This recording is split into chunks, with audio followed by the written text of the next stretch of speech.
Bismillahirrahmanirrahim. Assalamualaikum warahmatullahi wabarakatuh. Waalaikumsalam warahmatullahi wabarakatuh. Alhamdulillah wa syukrulillah, la haula wa la quwwata illa billah. Asyhadu an la ilaha illallah wa asyhadu anna Muhammadan abduhu wa rasuluhu la nabiyya ba'dah.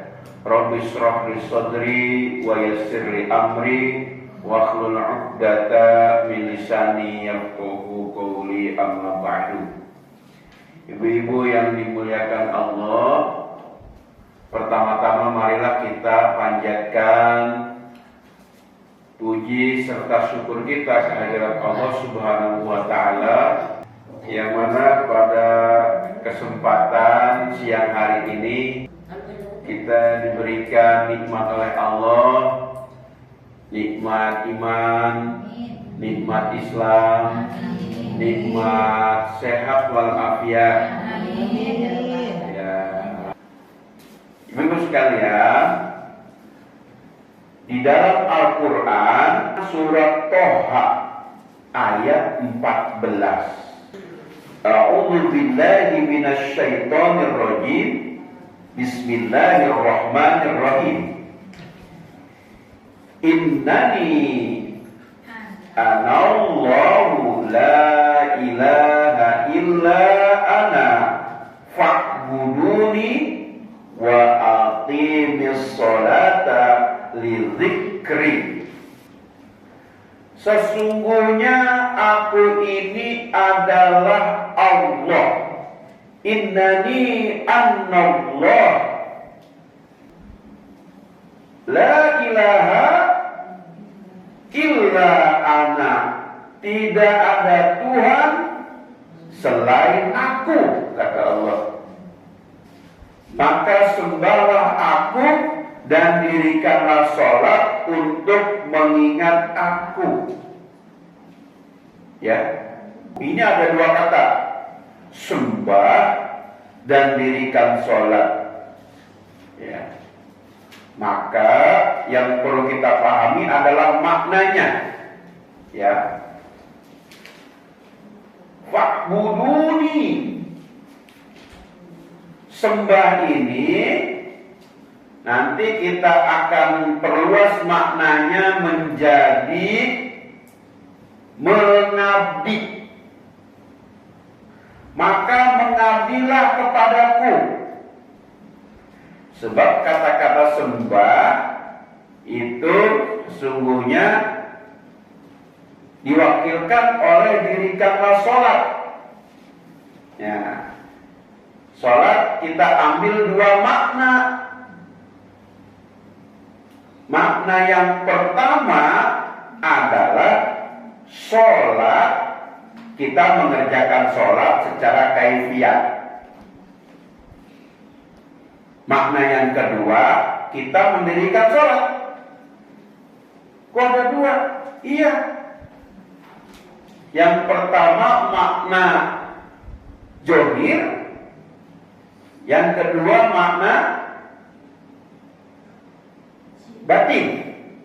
Ya, bahwa dari sholat yang kita dirikan itu kita harus menjadi orang baik. Maka orang yang sholat itu seharusnya baik secara perilaku, secara akhlak. Ya, nah, maka kata Allah, mengabdilah kepadaku dan dirikanlah sholat untuk mengingatku. Kita setiap hari melakukan sholat 5 waktu. Untuk apa? Untuk mengingat Allah. Ya, boleh jadi kalau orang-orang mah di luar agama Islam, sarana untuk mengingat Tuhannya itu, ya, tidak seperti kita. Kalau kita 5 waktu, subuh, zuhur, asar, maghrib, dan isya. Ya, itu. Iya. Minggu sekali kalau orang-orang mah, gitu kan? Kenapa kita harus mengingat Allah? Karena hidup kita itu harus lempeng aja, ya. Kalau kita berbuat salah, kita lantas mengingat Allah. Kita berbuat dosa, selesai sholat subuh, maka kita mohon ampun kepada Allah, melalui sholat setelah sholat subuh. Itu apakah itu sholat duha, sholat sunnahnya, ataukah nanti pas waktu zuhur. Karena manusia itu nggak lepas daripada lupa. Ya, kalau nggak seperti waktu mungkin kita lupa terus sama Allah. Nggak ada remnya. Kita mengambil barang orang ya. Wah, ini bukan hak kita. Oh, Allah melihat, dicatat oleh malaikat. Oleh malaikat kita dicatat. Wah, ini ngambil barang nih, yang bukan miliknya diambil. Nah, ya. Supaya kita terus mengingat Allah, maka kita mendirikan sholat. Ya. Maka Quran surat Toha ayat 14 ini, ya, itu tujuan utamanya itu adalah sholat itu mengingat Allah. Ya. Karena itu sholat itu bukan sekedar menggugurkan kewajiban, ya, tetapi menjadi sarana mendekatkan diri kepada Allah.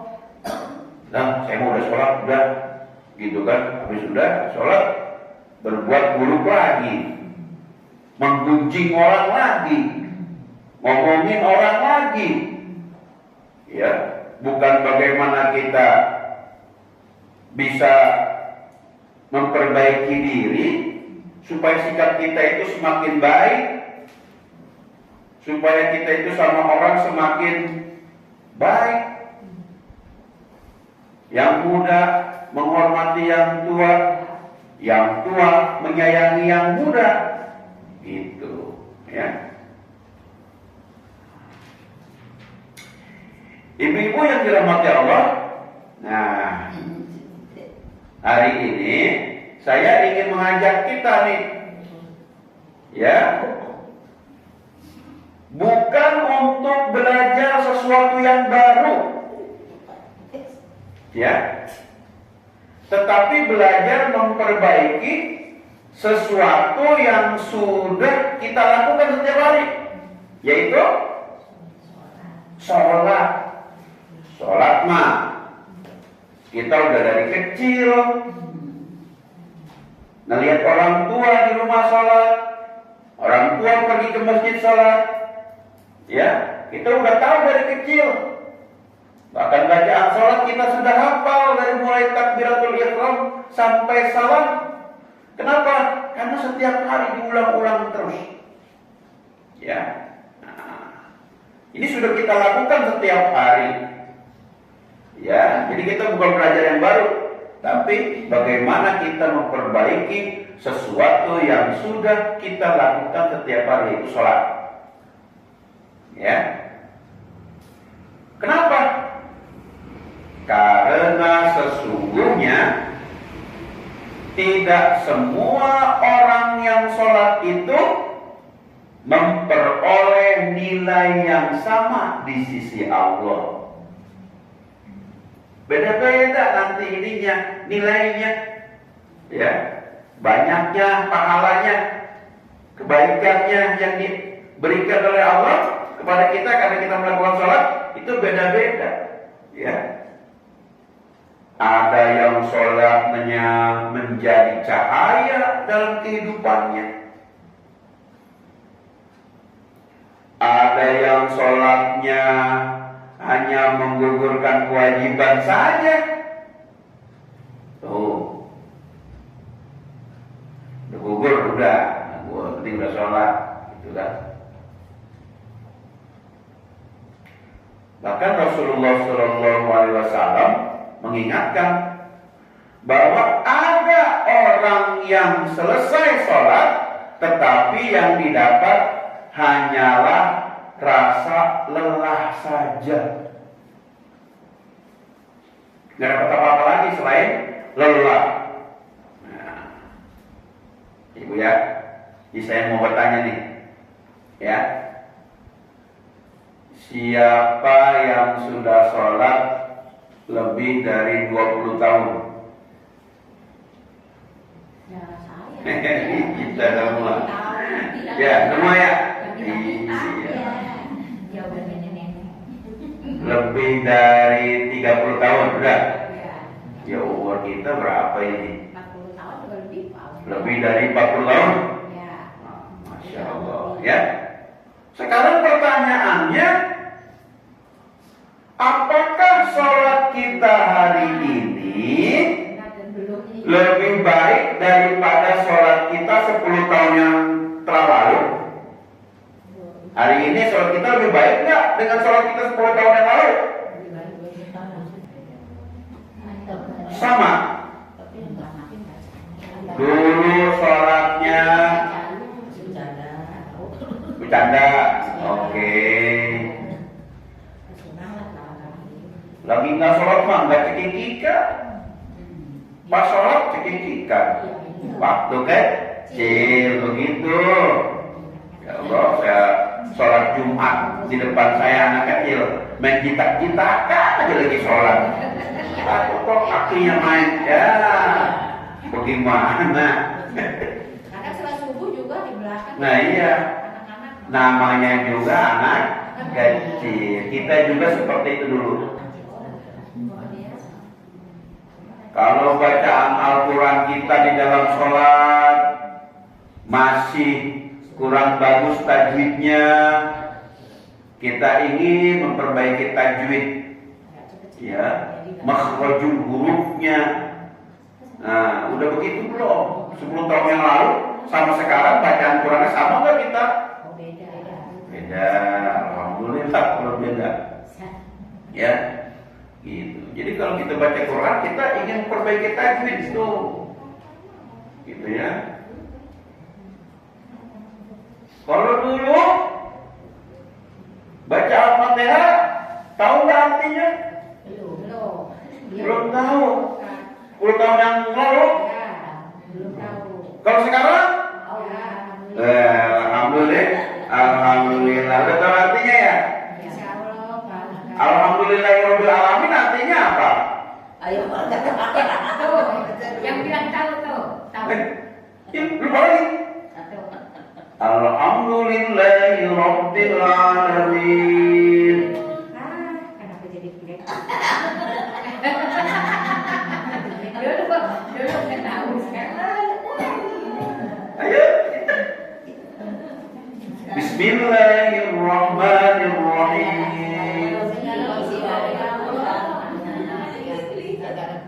Ayo bismillah nih. Bismillahirrahmanirrahim. Tahu Khairudin begitu tuh. Alhamdulillahirabbil alamin. Baru ingat apa mulai terjemahan? Ingat kan? Ar-Rahmanir Rahim. Maliki yaumiddin.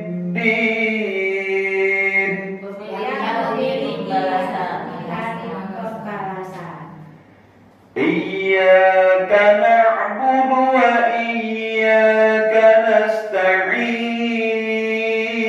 Hanya kepadamu aku menyembah dan hanya kepadamu aku memohon pertolongan. Ihdinas siratal mustaqim.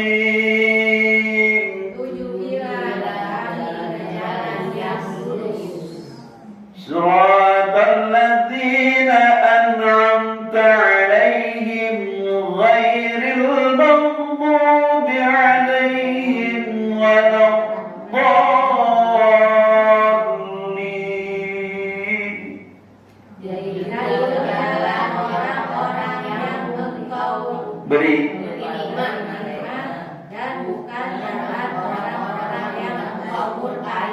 dan bukan juga jalan orang-orang yang sesat. Udah hafal itu. Sekarang udah hafal. Jangan dibeliin lagi. Emang kata Rasulullah, baca Quran itu kayak kita menunggang kuda. Habis ditunggangi kuda itu harus diikat yang kuat di pohon kurma. Kalau nggak diikat kan kabur. Itu baca Quran. Kalau udah kita hafal, ngeblank lagi. Maka harus benar-benar diikat di dalam dada kita. Jadi harus berubah.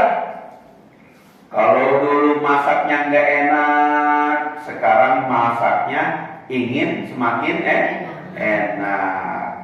Kalau menjahit kita ingin semakin rapi. Iya.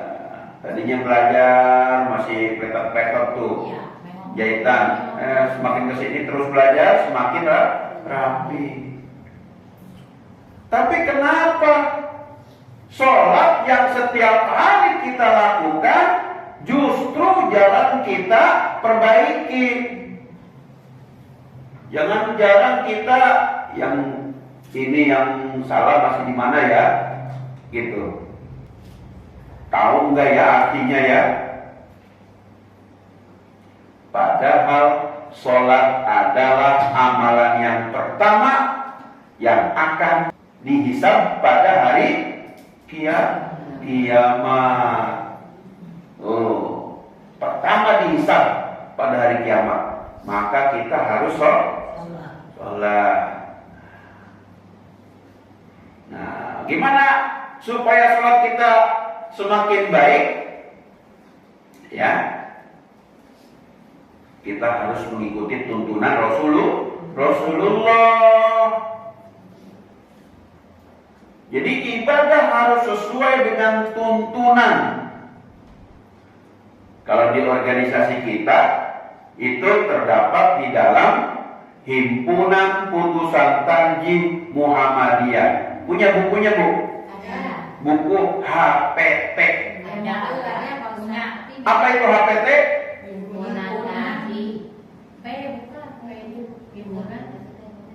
Tadi saya sebutin. Himpunan Putusan Tanjim Muhammadiyah, disingkat HPT. Iya. Ya. Bahwa ibadah yang kita lakukan yaitu sholat termasuk ibadah mahdoh. Arti ibadah mahdoh di sini bersifat tauqifiyah. Apa itu tauqifiyah? Kita tidak boleh membuat tata cara ibadah menurut pendapat kita sendiri. Tauqifiyah itu artinya sudah ditetapkan oleh Allah dan Rasulnya kayak gitu ibadahnya.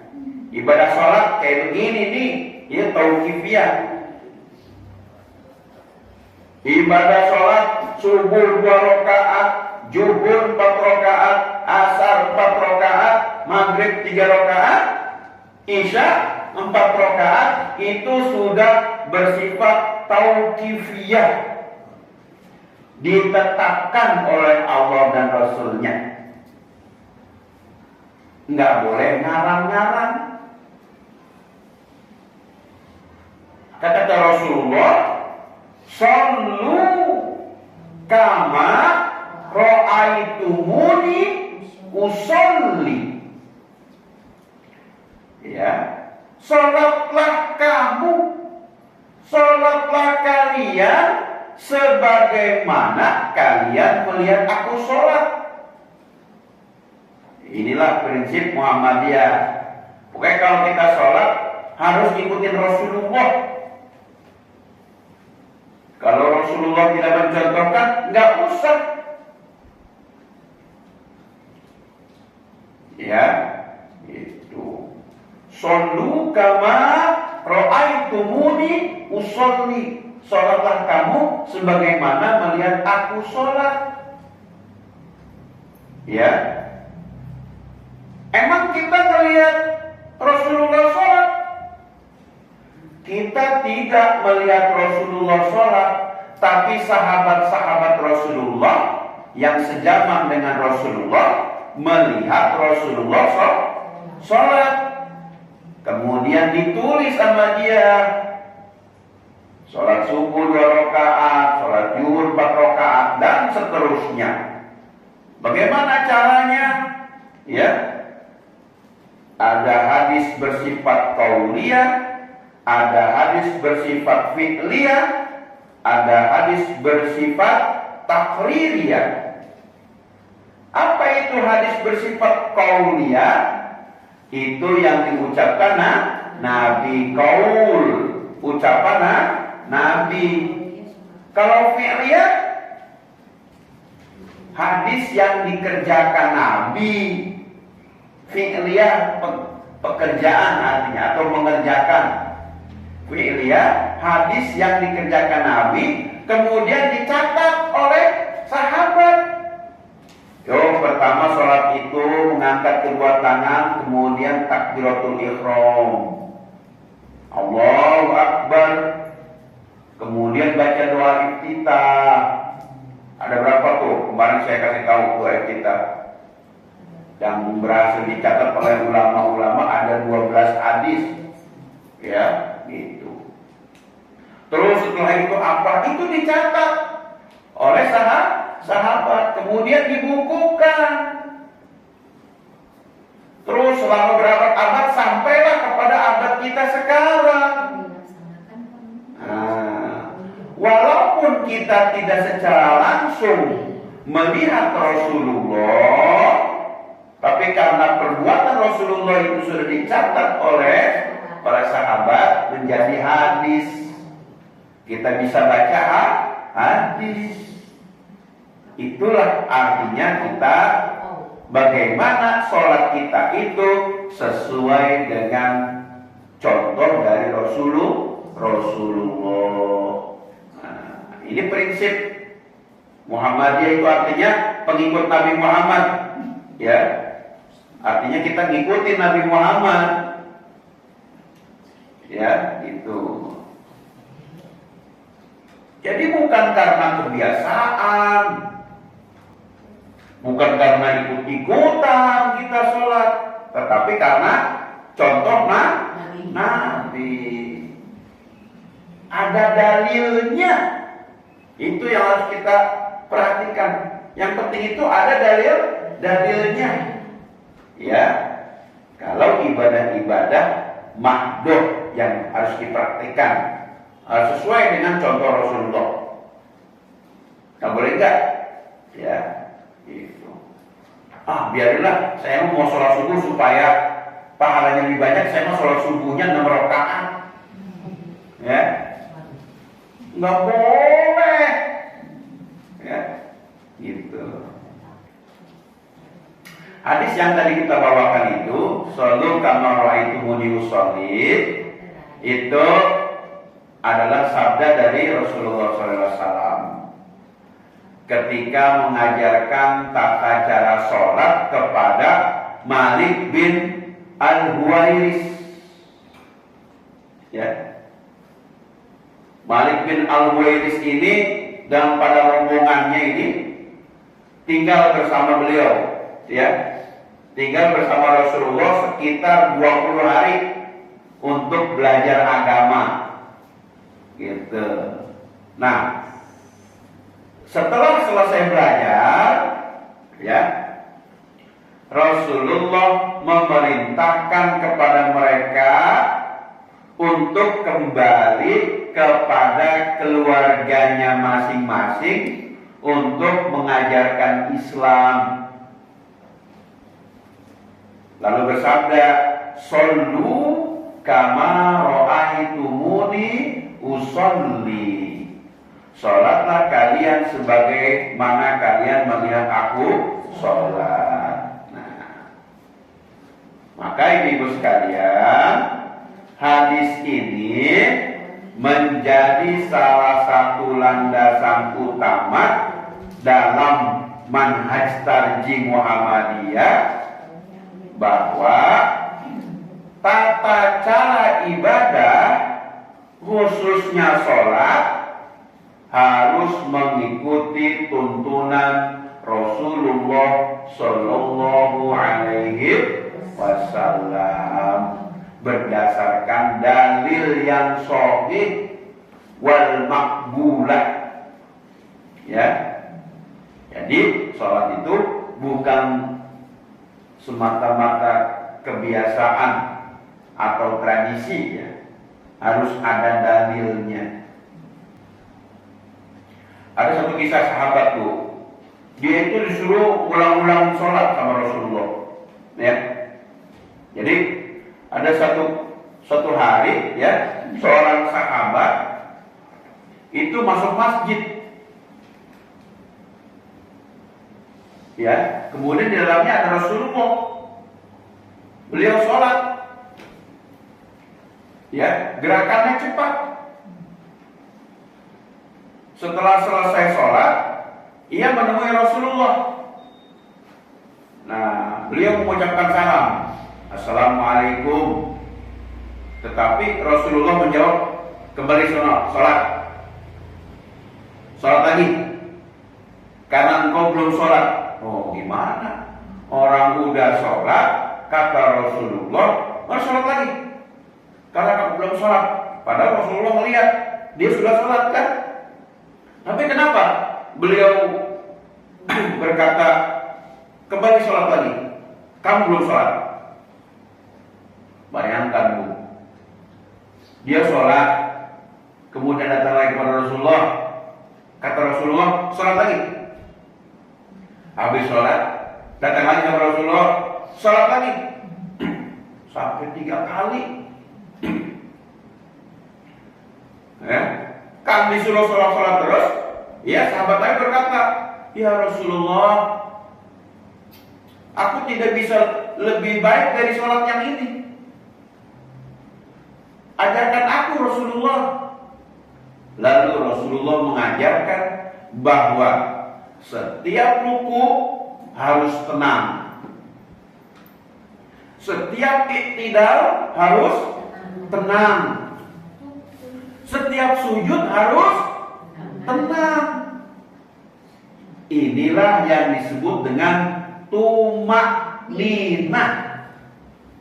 Jangan tergesa-gesa, jangan terburu-buru. Mau kemana? Mengambil gaji. Mau berapa sih gajinya? 1 miliar, 2 miliar. Buru-buru banget sih. 3 miliar. Ya, begitu. Jadi karena sahabat itu sholatnya cepat-cepat, maka disuruh ulang. Jadi gerakannya nggak boleh cepet-cepet, Bu. Ya, ini baca Al-Fatihah cepat banget. Bismillahirrahmanirrahim. Aduh, gimana? Allahu Akbar. Baru kayak megang tangan, megang lutut, udah baiklah sampai Allah menambillah. Tuh, siapa tuh yang begitu? Ini kalau kita sholat sendirian di rumah, itu ruku berapa detik? Ya. Sujud berapa detik? Iya, biasanya kan cepat kan kayak tadi. Biasanya cepat. Ruku, sujud cepat banget. Kadang-kadang baru ngucapin Subhana Rabbiyal Azim langsung berdiri. Ya. Gitu. Subhanallahumma rabbana wa bihamdika Allahumma firli. Ya. Sami Allahu liman hamidah rabbana lakal hamdu, langsung sujud. Ya, harus tumakninah. Ya. Padahal kita sedang berbicara sama Allah. Buru-buru amat. Ya. Ini ada kisah Bilal. Mengapa Rasulullah Shallallahu Alaihi Wasallam sangat mencintai sholat? Kita mencintai sholat enggak? Kita enggak mencintai sholat. Kalau perlu enggak ada sholat, Pak. Kenapa begitu? Karena menurut kita sholat itu beban. jadi beban. Kenapa nggak sholat subuh? Nggak bangun tidurnya, kenapa? Kalau kita bangun sholat berat banget, jadi beban. Sehingga sholat subuh, kenapa? Karena jadi beban. Tetapi kalau Rasulullah, sholat itu bukan beban. Bagi Rasulullah, sholat itu adalah tempat istirahat dari kepenatan, dari kebosanan. Istirahatnya dalam sholat ya. Kenapa dia istirahatnya di sholat?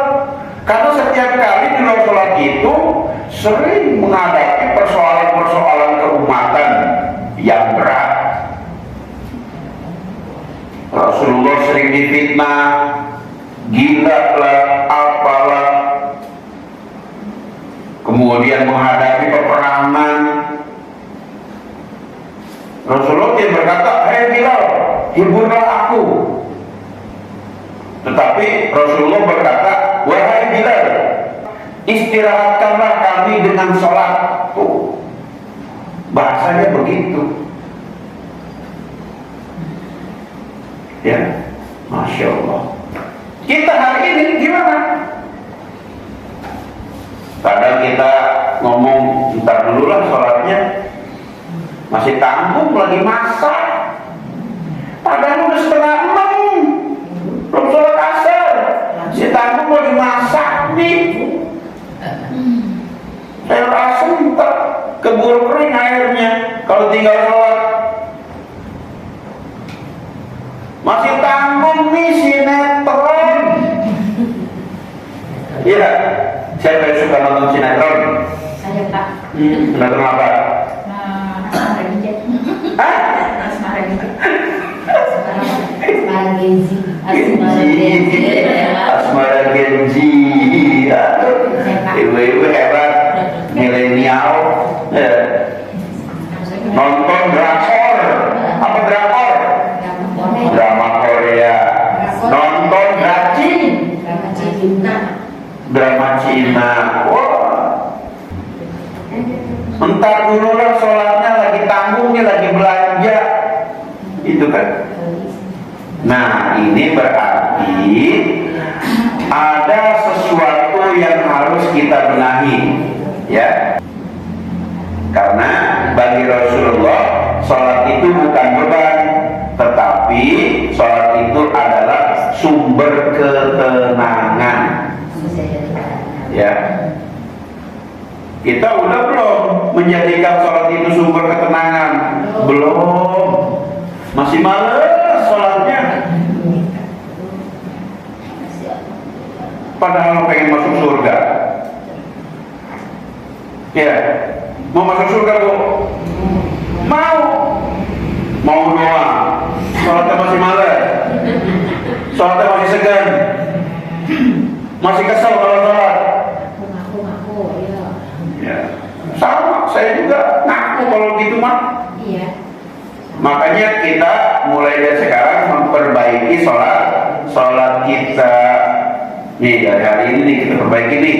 Kalau kemarin-kemarin sholat kita belum baik, kita perbaiki. Ya. Kenapa kita sulit sholatnya khusyuk? Pernah ngalamin nggak? Ya, saya yakin ibu-ibu pernah mengalami. Sering. Ya. Susah tuh, itu susah banget ya Pak ya. Lagi baca surat Al-Fatihah. Bismillahirrahmanirrahim. Alhamdulillahi Rabbil Alamin. Tiba-tiba ingat gas belum dimatiin. Waduh, belum matiin dulu ya kompor. Wah, bisa gosong nih, bisa panas nih, udah kebakaran nih. Tiba-tiba ingat anak cucu. Punya cucu Bu? Ingat tadi sholat, ingat cucu. Tadi mah nggak sebelum sholat, nggak ingat anak cucu. Pas lagi sholat, ingat anak cucu. Lagi sholat, ingat belanja. Aduh, tadi itu tahu yang udah dipisahin itu bawa pulang nggak ya? Aduh, dipisahin. Iya, kok nggak ada nih? Lagi sholat ingat udah bayar arisan apa belum ya? Udah bayar arisan udah? Lagi sebelum sholat mau nggak ingat bayar arisan, ya? Ingat tetangga, ingat ini itu, wah repot kan? Begitu ya kita Bu ya? Iya semuanya kayak gitu, ya. Emang itu kerjaan setan. No, setan kita lain lagi loh. Ya, iya kerjaan setan. Ya. Memang setan itu tidak bisa menghentikan orang beriman untuk sholat. Bisa nggak setan? Enggak. Kita kan merasa beriman nih. Ya. Karena udah waktunya kita sholat. Nggak bisa memang dia nantiin kita, memberhentikan kita untuk sholat. Tetapi setan berusaha untuk menghilangkan pahala sholat kita. Dengan apa? Ngawang-ngawang pikiran kita. Lagi belum sholat mah nggak gatel. Pas lagi sholat tidak terawat ya. Ini belum dikorek-korek. Kayak ada yang nyentuh di pala gitu. Iya. Pernah nggak begitu? Maka kata para ulama, khusyuk itu kan khusyuk kan? Sholatnya nggak ada campur yang lain-lain itu pokoknya khusyuk kita sambil bangun gitu. Fokus. Itu khusyuk itu perlu dilatih kata para ulama, ya. Bagaimana caranya? Kalau ada yang berkumandang, Allahu Akbar, Allahu Akbar, siap-siap tuh bergegas untuk sholat. Datang sholat lebih awal, ya. Datang sholat lebih awal. Yang pertama, sholat tepat waktu. Yang kedua, pahami arti bacaan sholatnya dipahami. Ya, Allahu Akbar artinya apa? Nah, alhamdulillah udah paham. Ya. Yang ketiga, jangan tergesa-gesa. Itu ya. Jangan tergesa, jangan buru-buru. Ya. Bu, perhatikan Bu. Yang keempat apa Bu? Bu. Yang keempat apa? Bukan. Ya. Oke, kita tambahin lah. Yang keempat tumanina. Emang harus tumanina.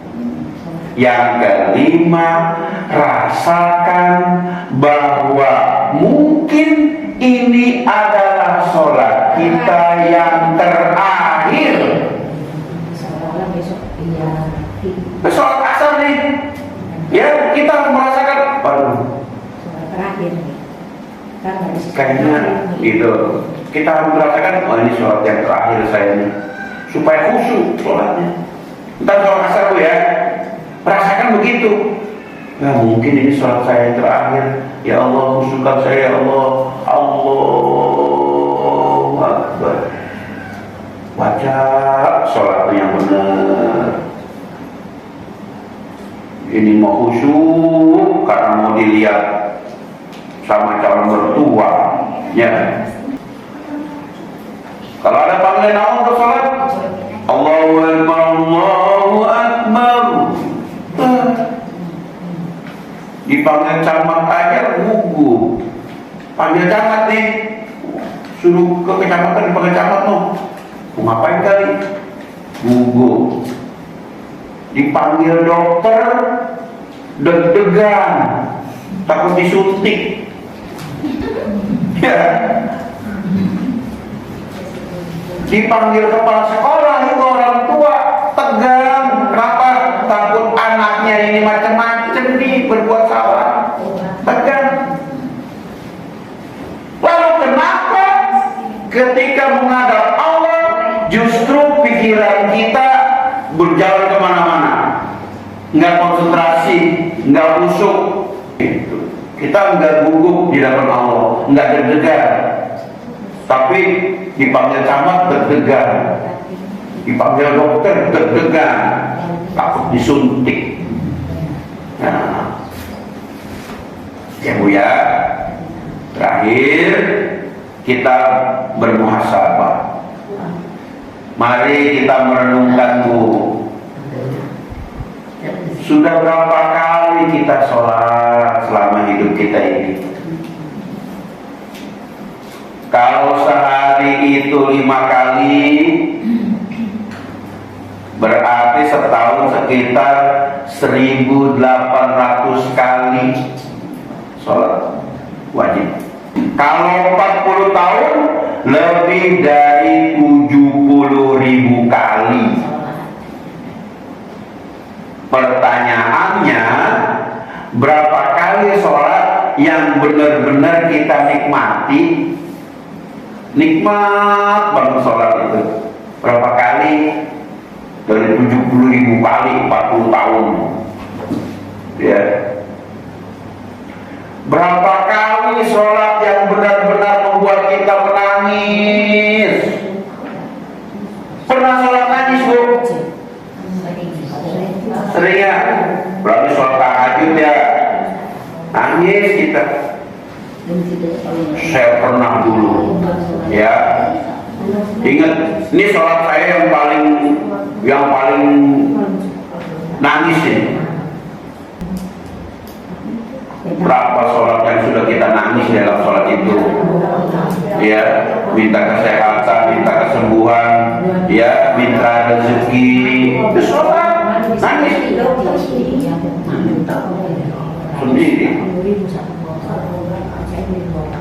Berapa sholat yang benar-benar membuat kita berubah menjadi lebih baik? Itu dari 70.000 kali 40 tahun. Ya, nah ini ya Ibu, kata Allah, inna sholata tanha anil fahsya'i wal munkar.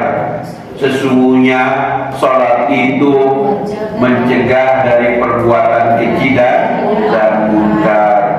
Kalau sholatnya belum bisa mencegah dari perbuatan keji dan munkar dalam dirinya, sholatnya masih tanda tanya. Kalau udah sholat kita masih suka ngomongin keburukan orang lain, itu tanda tanya sholatnya. Kalau habis sholat kita milih sendal yang paling bagus di masjid, itu sholat tanda tanya. Ya, sholat kalau sudah sholat udah tipis. Bukan dulu Ustaz, malah itu Pak Ustaz. Tinggalkan yang jelek, ambil yang bagus.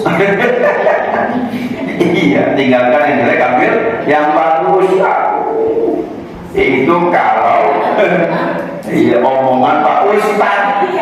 Tapi kalau sudah jangan begitu. Ya, ini sebab sholat udah tipis.